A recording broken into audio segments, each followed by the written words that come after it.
Have you ever thought about how many different types of interactions that there are in distance education? It's really quite amazing when you think about it. I really appreciate the chapter that we read this last week on analyzing and designing interactions by Tusi Harumi. First of all, I got to give a shout out to my man Tusi. You know, I know that you're looking at that wondering. How in the heck do you say his name? Just trust me. He always says, "My name is Tusi." He always goes Tusi. Tusi Harumi. I remember he and I worked together. We taught together. He actually hired me for my first job at the University of Houston, Clear Lake. And I remember the beginnings of when he started talking about all of this interaction stuff. And I tell you, Tusi's a smart guy, and he has the ability to look at something and break it down. And so for me, it's really kind of fun to read this chapter and remember as he was thinking about this before he really started publishing on it. And was a great colleague, and he's a good friend now. And I'm glad to support his work because he does such good work. But you know, this chapter about interactions really breaks it down into all the different things that we really have to think about when we're designing. I mean, we've got learner to human interactions, learner to non-human interactions, right? So as learner to human interactions, we've got learner with the instructor, learner to another learner, learner to other humans. We have learner content, learner to tool, learner to the environment and the non-human. We have learner to self. We have learner to the interface, learner to instruction. I mean, it's really quite complex when you think about it. And a lot of times when we're designing instruction, especially in a distance environment, we forget all these things. We forget what it's going to be like. And I think one of the most important things that we forget is we forget the non-human ones. I'm just going to say that. And I say that because it's easy to forget. And I think the best example that I have of that is actually a very recent one. You can, in this class, you can see it. And those of you who've had me before, you know, you talk about learner to the environment or to the tool interactions. You know, I have a very specific way that I set up my weekly modules now, and you can see that everything on one page, everything right there. You know, it didn't always work that way for me. It didn't. I used a different tool in Blackboard called their course modules, and for me, when I designed it and put it together, it all appeared on one page like what you see right now when you go to my course modules. However, I had never turned the edit button off and gone to see what it looked like for a student, and each one of those little sections was like a separate page, and students were always going, "I can't find this, I can't find this, I can't find this." And I would go look and I would see everything all on one page, and I would say, "It's their problem. It's their problem."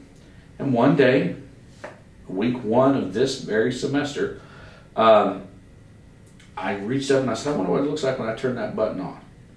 And I turned off the edit mode button, and I saw all of a sudden what the environment looked like for a student.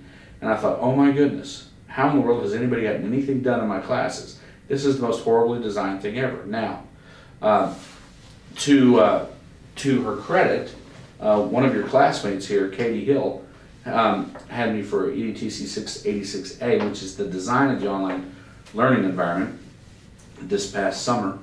And her class that she designed was really, without a doubt, the most beautiful as far as instructional design and graphically designed course, online course that I've ever seen. And I've told her that before. It was just absolutely amazing. It was stunning as a designer to look at it. It was just a joy to grade. And so I got a hold of Katie and I said, "I need you to explain to me how you did this." And Katie went through the process and taught me what she did. And that's why I now design my courses, or I put those modules together the way that I did, because I recognized good design. I didn't realize that I had poor interactions design with the tool, but I'm glad I learned that process, and then going from there, another of your classmates, Doyle, frisked me, and I've had the conversation, and I've showed Doyle how we did it, because he wanted to know how to do the same thing. And again, This is just one aspect of all these interactions, but interactions in online education are just absolutely important. Student to student and student to content, those are things that I cover with the Manic posts, because the Manic posts can take care of, are how I design for those things. So as you go through and as you're working in an online environment, you know, that's why it's so important, because these interactions all add up to an overall experience that can be good or bad depending on what you've chosen. Now, I want to take a minute and I want to talk about my own personal opinions, synchronous versus asynchronous. I'll be honest with you. I don't know the answer. I got no idea. I go back and forth. I believe that in this distance education environment and online education, that one of the powers of it is the anytime, anywhere. The fact that you don't have to come to Moorhead and sit down in a room with me and have a discussion. I believe in that power. But at the same time, there is great value in being together. That's why we're going to do the Google Hangouts. I know that our doctoral students value the time that they have to meet with us face to face in a Google Hangout. And I hope it's beneficial when we have our first one for this class. So where do I stand? Sheesh. I don't know. But since I'm going to pin you down, I'm going to pin me down. I think that asynchronous communication, the offline, not real-time communication, as far as interactions go, those are perfectly fine for interacting with content, and to a degree interacting with other humans.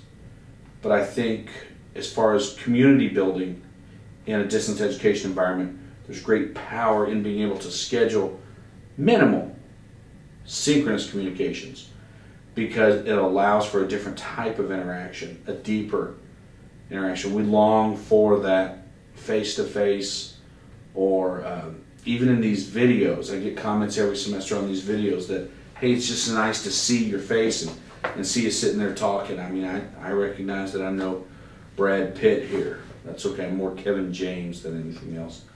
But still, it's that semblance of interaction, the fact that I'm sitting here and talking to you.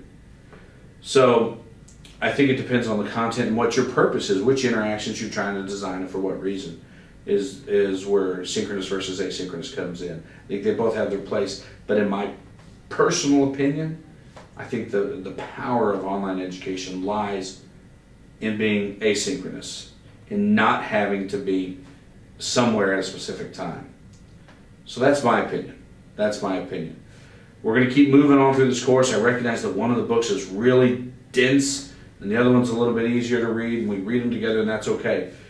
We're going to keep having the conversation about, and remember, this class is about the theory of distance education and what all goes into it. But you're doing a good job on your Mannix. I know that some of you are kind of freaking out because you don't have your zeros or ones up for Mannix. What you need to be looking at is whether or not you've got a message from me that says, this isn't cutting it.